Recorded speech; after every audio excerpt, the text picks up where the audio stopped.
Hi, I'm Mark Craven, and we're here at Craven Farm in Snohomish, and today we're going to talk about how to grow exotic pumpkins. So the first thing you do early in the spring, you're going to get your soil ready. So get your soil and work it up nice so it's nice and fluffy and free of a lot of big chunks of dirt like this. You want to get it nice so when you plant your seed, you can compact it and get that seed good and firm soil around it so it grows good. And here we have some examples of some of the seeds. These here, the only reason this is colored, these are actually a treated seed so that there's not so apt to have a mildew or a problem when you plant them. These are untreated seeds. Either one will work great for you. But if you get a seed that's colored a funny color, don't worry about it. It'll grow just fine. Here we're going to put them in approximately a half an inch, 3/4 of an inch deep. Put them in, cover them up and pat your soil, and now your pumpkin is ready to grow.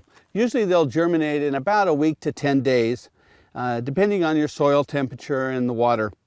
So now you're going to wait and you're going to let your pumpkin grow and take care of it through the season. As it grows, you're going to be weeding it, you're going to be watering it, be fertilizing it and taking care of it so you have a great pumpkin.